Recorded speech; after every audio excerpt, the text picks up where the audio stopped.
The conflict between humanity and the Zarath Dominion had raged for countless years. Both factions had endured devastating casualties, and at long last, a fragile ceasefire had been established. But peace never came without sacrifice. Princess Salvana stood aboard the heart of the human war vessel, her amethyst eyes surveying the towering human soldiers that surrounded her. They looked just as the legends described, monstrous beings with bodies marked by combat, their gazes cold and merciless. She had grown up hearing the tales. Humans were brutal beasts who devoured the flesh of their foes. And now she had been handed over to one of them. A tall figure approached. His dark hair was trimmed short, and his piercing blue eyes studied her with unreadable calm.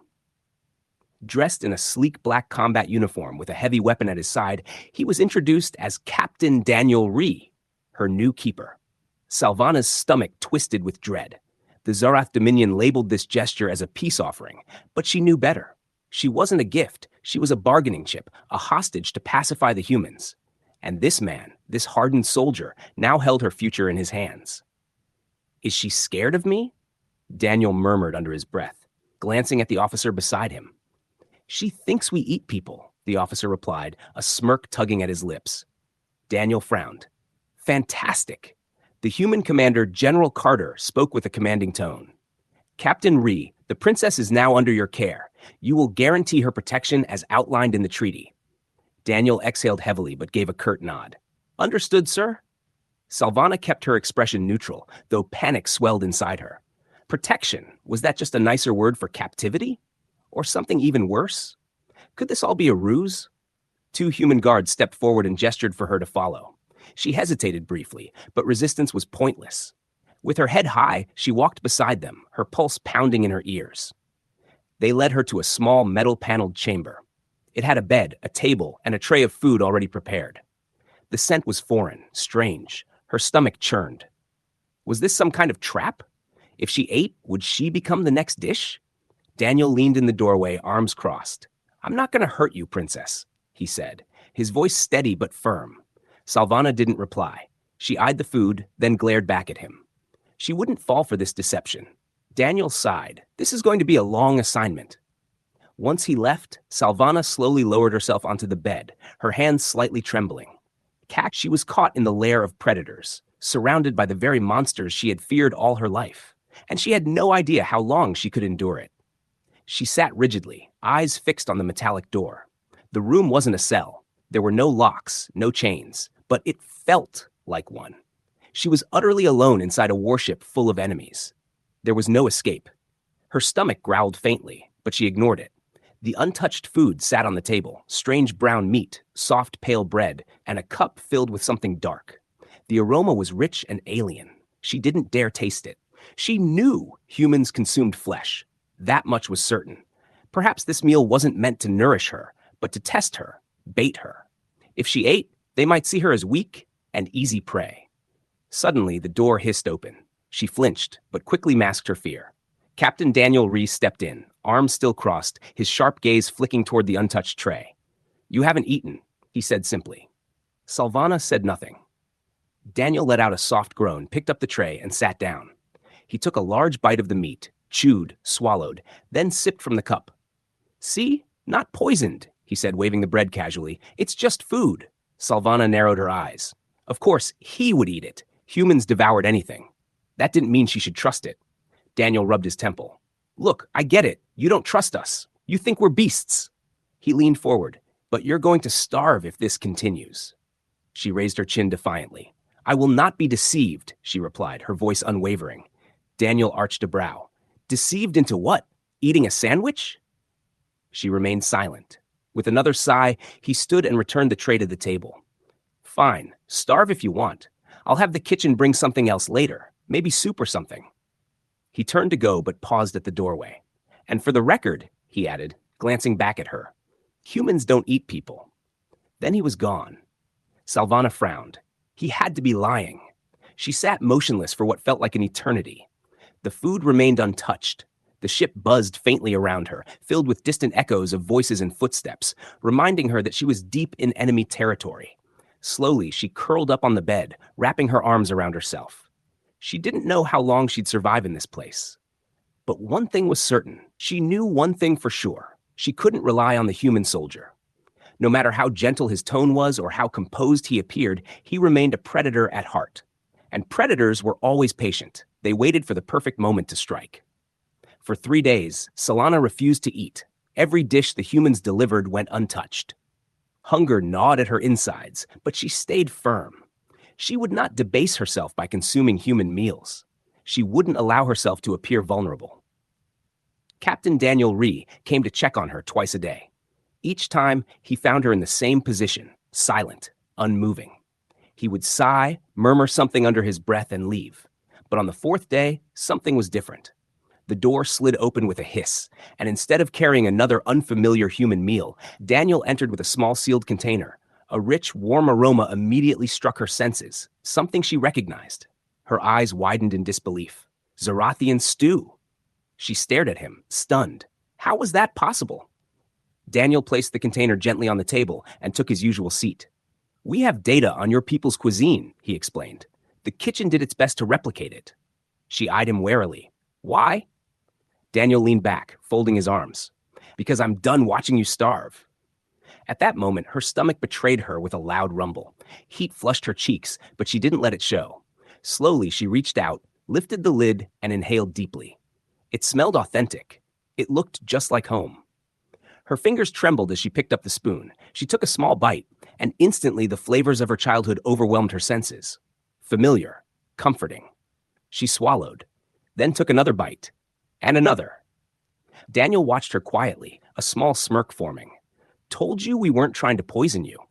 She didn't respond. She focused on the food. She wouldn't admit it out loud, but for the first time since arriving on this ship, she felt safe. When she finally placed the empty container back on the table, Daniel quirked an eyebrow. "Well, I guess that means you're going to make it." She narrowed her eyes. "I never said I was dying." "No, but you looked miserable enough," he replied dryly. Zalana studied him. He wasn't what she had anticipated. She had been taught that humans were brutal, unfeeling beasts. And yet this man, this warrior, had been patient, even considerate. It was unsettling. "You're not what I expected," she said cautiously. Daniel raised an eyebrow. "Let me guess, you thought we were all savage, blood-hungry monsters." She didn't answer, but her silence said enough. Daniel exhaled deeply. "Look, Princess, I don't know what your people told you about us, but we're not the creatures you think we are. Yeah, we fight. We kill if it's necessary, but we're not mindless animals." He leaned forward slightly, meeting her gaze. "And we definitely don't eat people." Zalana held his stare for a long moment. For the first time, a flicker of doubt surfaced. Maybe, just maybe, everything she had believed about humans wasn't entirely true. Though she had begun eating, trust was still far away.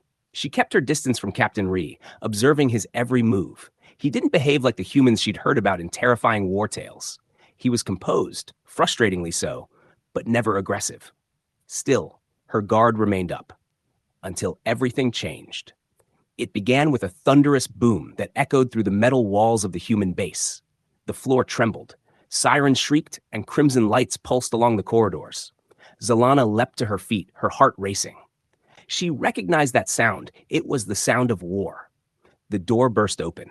Daniel charged in, his expression no longer calm. His face was all focus, sharp and determined. "We need to move, now." "What's going on?" she demanded. "Some of your people don't want peace," he replied grimly, drawing a weapon from his side and inspecting it. "Quickly," Daniel said, urgency in his voice. "A rogue faction of the Zarath is assaulting the base. They're after you." Zulvana's blood turned to ice, her own kind. Daniel didn't wait for a reply. He seized her wrist and pulled her along. She stiffened at the sudden contact. A second explosion rocked the outpost, shaking the ground beneath them. They sprinted down the steel corridors, the air thick with shouted commands and chaos. Out of the corner of her eye, Zulvana spotted them. Zarath warriors clad in obsidian armor, their plasma rifles glowing with lethal blue energy. They moved through the pandemonium like phantoms, striking with chilling accuracy. One of them noticed her. He raised his weapon, aiming directly at her heart. She froze, but Daniel was faster than she thought possible. He shoved her behind him, lifted his firearm, and fired. The sharp crack of the human weapon rang out, and the Zarath attacker collapsed. Zulvana stared. He had protected her. More assailants advanced. Daniel pulled her behind a fallen support beam. "Stay down," he ordered, taking aim again with steady, practiced movements. Zolvana clenched her fists in frustration. She had trained for war all her life. She was no helpless child. And yet here she was, being shielded by a human. Another explosion sent shrapnel raining down. A sharp piece tore across Daniel's arm, slicing through his uniform. Blood stained the fabric, but he barely reacted. Zolvana's gaze locked on the wound, something twisting in her chest. "Why?" she shouted over the roar of battle. "Why are you doing this?" Daniel ducked behind the cover, reloading swiftly. "Because you're under my protection." "That's just a phrase," she snapped. "You could have let them capture me." He glanced her way, his piercing blue eyes steady. "That's not how we operate," he said simply. Her breath caught. Her entire life she had believed humans to be ruthless and egocentric. Yet here was one bleeding for her. For the first time, she truly began to doubt everything she had ever been taught. When the dust settled, the skirmish was over. The rogue Zarath were defeated, their bodies strewn across the smoldering base. The acrid scent of burnt metal lingered in the air, a grim reminder of what had occurred. Zulvana sat silently on a crate in the medical wing, her thoughts in disarray. Nearby, Daniel sat as a medic cleaned and stitched the gash on his arm. Blood had soaked into his sleeve, but he didn't flinch. "You didn't have to save me," she said quietly. Daniel looked at her, his expression calm and unreadable. "I told you, you're under my protection." She frowned. "Protection is a duty, but you risked your life for me." "Why?" He let out a slow breath, rubbing his forehead. "Because it was the right thing to do." She stared at him. The right thing to do. Her people didn't teach that. In Zarath society, the strong endured and the weak were forgotten. Self-sacrifice was seen as weakness, and yet this man hadn't hesitated. Slowly, she stood and stepped toward him. "My people said humans fought like beasts," she murmured. "But you didn't fight for yourself. You fought for me." Daniel gave a lopsided smile. "Looks like they misjudged us." She hesitated, then nodded. "I think they did." For the first time, she admitted it. The stories, the propaganda, the fear. It might have all been lies. The medic wrapped up his work and packed his kit. "You'll be fine, Captain," he said. "Try not to get yourself stabbed again." Daniel chuckled and rolled his shoulders slightly. "No guarantees." Zolvana crossed her arms. "You humans are strange." Daniel grinned. "Took you this long to figure that out?"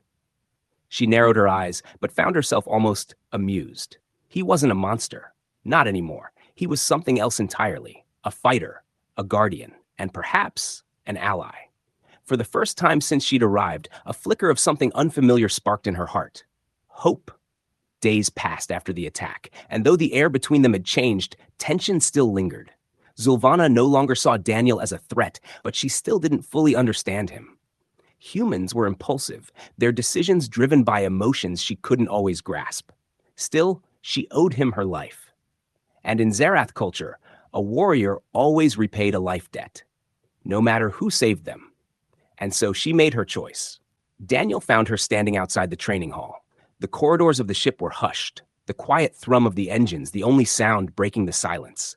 She stood upright, arms folded, her violet eyes unwavering. "We must spar," she declared. Daniel blinked. "Wait, what?" "You saved my life. I am bound by a warrior's honor. The only appropriate way to repay such a debt is through combat." Daniel exhaled, rubbing his temples. "Let me get this straight. Because I stopped you from dying, now you want to fight me?" She nodded solemnly. "It is custom." He shook his head with a chuckle. "You aliens and your bizarre honor systems." Zelvana narrowed her gaze. "Do you decline my challenge?" He looked at her, studying her expression, then shrugged. "All right, princess, if this is what it takes to settle the score, let's go." The training chamber was deserted when they entered. Its walls were adorned with weapons, both Terran and Zarathian. Zelvana selected a pair of short Sarathon blades, their edges shimmering under the lights. Daniel opted for a wooden practice staff, giving it a quick spin in his hands. "No lethal weapons," he said. "I'm not in the mood to die today." Zelvana smirked. "Then you better fight wisely." She launched the first strike, swift and sharp. Daniel parried, the clang of metal against wood echoing throughout the room. She was nimble, but he was grounded. Every blow she delivered, he deflected with precision and discipline. Despite her expectations, she realized she had underestimated him. For all her years of battle training, Daniel was still a seasoned human warrior, one who had survived more conflicts than she could count. He fought not with raw power, but with calculated moves. As she pressed her attack, faster, more aggressive, Daniel seized the moment. With a fluid motion, he caught her off guard, knocked one of her blades aside, and swept her legs from beneath her. She hit the floor hard, the air driven from her lungs in a sudden gasp. Leaning on his staff, Daniel grinned down at her. "So, does this mean we're square?" Zelvana looked up, her pride bruised, but to her own surprise, she laughed. A true, unforced laugh. Daniel raised an eyebrow. "Didn't know I was that funny." She sat up, still catching her breath. "No, Captain, you are simply not what I expected." He grinned. "I hear that a lot." For the first time, Zelvana understood something profound. Humans weren't merely fighters, they were far more complex, and more dangerous perhaps because of their unpredictability. She had never lost a duel before. The sting of defeat lingered, but it didn't enrage her. Instead, she felt a new sensation: respect. Captain Daniel Rhee was more than just a competent soldier. He was adaptable, cunning, and measured. He hadn't won by overpowering her, but by outthinking her. It was a lesson she wouldn't forget. The next morning, she found herself walking toward the observation deck. Stars stretched endlessly beyond the glass, an ocean of darkness lit by distant suns. Daniel stood there, arms folded, gazing into the void. "You are awake early," she said, stepping up beside him. He smirked. "Could say the same about you." Silence fell between them, comfortable, though nothing was spoken. Zelvana crossed her arms. "I have reflected on our fight." Daniel raised a brow. "Still bitter I won?" She shook her head. "No, you fought skillfully. I respect that." He glanced at her, a bit surprised, then smiled. "So, we're finally friends?" She stiffened. "I didn't say that," he chuckled. "Sure, princess." She exhaled, exasperated. Humans were maddening. Her gaze drifted back to the stars. "I was raised to believe humans were violent and untrustworthy, that your kind was savage." Daniel tilted his head. "And now?" She paused, considering her words carefully. "Now, I'm unsure what to believe." Daniel nodded slowly. "That's understandable. You don't need to trust me completely. But for what it's worth, I don't think your people are as bad as the stories say either." She glanced at him. "Even after they tried to kill you?" Daniel smirked. "Well, you saved my life too, so I'd say we're even." She began to consider that, perhaps in some inexplicable way, they were alike. She had anticipated loathing her time among humans, but now, standing beside one, she felt something she hadn't experienced in a long while, a curious sense of connection. Maybe the war had been founded on falsehoods. Maybe, just maybe, they weren't destined to be adversaries after all. Zelvana could no longer ignore what was becoming increasingly clear. The conflict between their races had been fueled by fear and misconceptions. Humans were not the ruthless beasts she had been taught to despise. Captain Daniel Rhee was living proof of that. But acknowledging the truth was one thing. Acting on it was another. Her people would never pardon her for aligning herself with humans. If she spoke against the war, she would be branded a traitor. And yet, after all she had witnessed, how could she return and carry on the fight? She stood alone in the ship's training chamber, a wooden practice sword in hand, deep in contemplation. Daniel walked in, casually stretching his arms.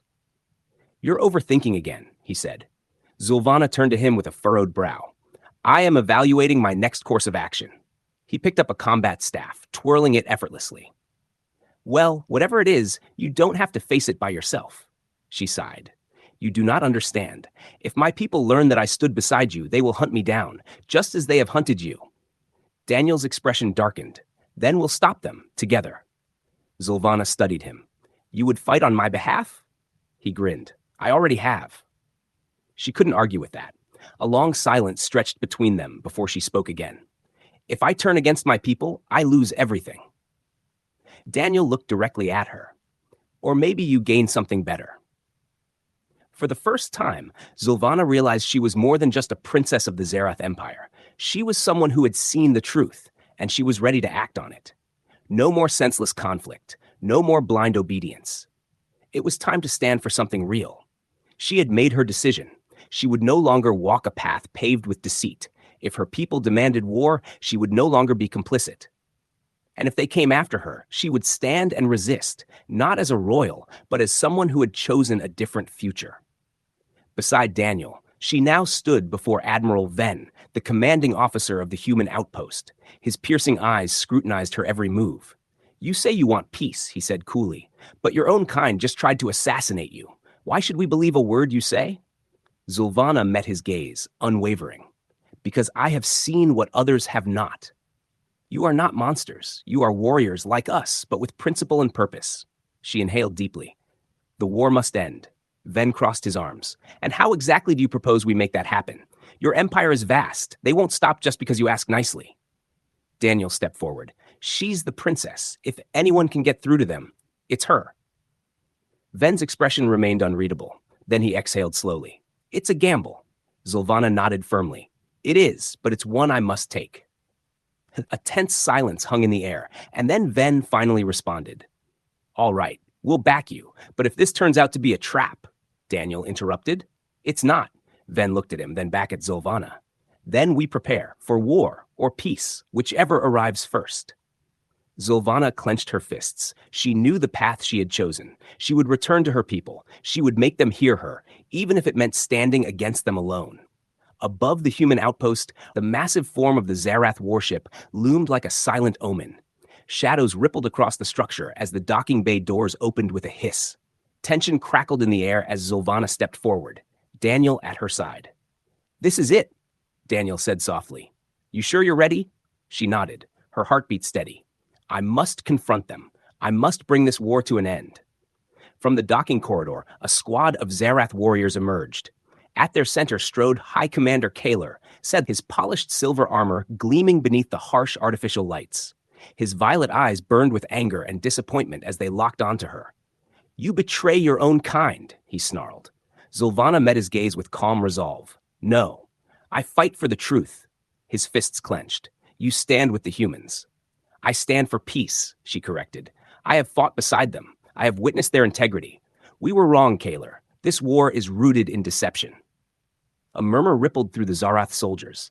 Several glanced at each other, uncertainty in their stances. "Lies?" Kaler hissed. "Do you forget the battles? The dead?" Zulvana stepped closer. "And how many more will perish if we persist? How many have fallen for the sake of lies?" She turned to the warriors, her voice ringing out. "I ask you, my comrades, my family, do you truly want endless war?" The room fell still. Then one warrior stepped forward and knelt. Another followed. Then another. Kaler's eyes widened in disbelief. "You would abandon your empire?" Zulvana shook her head slowly. "No, I would save it." Kaler's jaw tensed, but his eyes showed the first glimmer of doubt. He released a long breath. "Then let us talk," he said at last. Zulvana turned to Daniel. He gave her a small nod, pride flickering in his smile. The war wasn't over, not yet. But today, everything had changed. And for the first time, there was hope.